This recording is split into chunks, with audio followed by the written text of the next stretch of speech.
Sadhguru Nath Maharaj Ki Jai.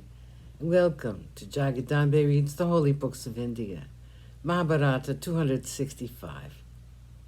As you may remember, Satyaki was happy with the way things were going. After a few moments, Krishna said, I can see Shakuni's crafty brain behind this haste of our friend Duryodhana.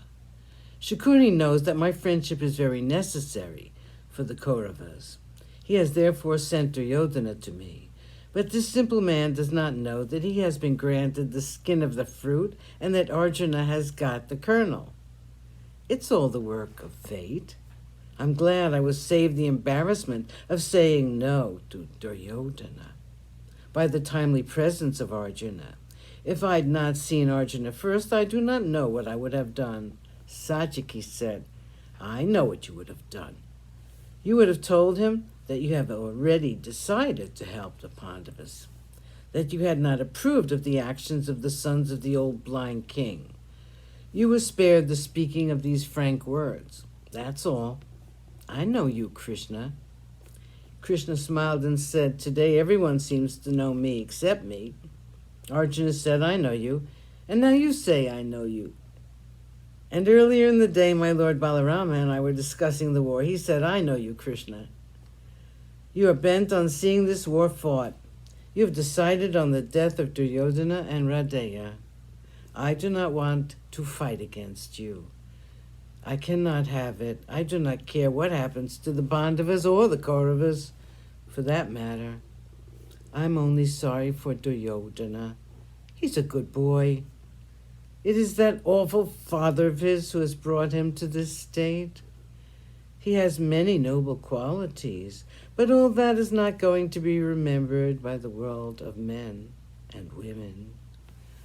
They will remember only this game of dice and the exile of the Pandavas. I wish someone like me had gone to Hastinapura to make him give up the kingdom to Yudhishthira. The wrong person was sent. Anyway, the die is cast once again. This time it's loaded against the Kauravas.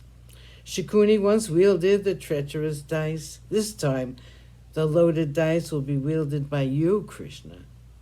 It is as treacherous as that wielded by Shakuni. The fates of poor Duryodhana and Radeya are known to me. You are going to play a game with these Kshatriyas as your pawns. I know what's going to happen. I know you, Krishna. Let us not discuss it any more. I'm going to stay away from this war. Satyaki Balarama is not happy at all, but I do not agree with him. It is not right to stand by and watch an injustice being done. There are times when active interference is necessary. The sons of the sinful Dhritarashtra must not be allowed to continue like this. The time of reckoning has come. They have got to suffer for their sins. I'm not worried for them. It is true what Balarama says. It is true that this one fault of Duryodhana has eclipsed all his good qualities. But that does not mean that Yudhishthira, the noblest among people, should suffer and suffer forever.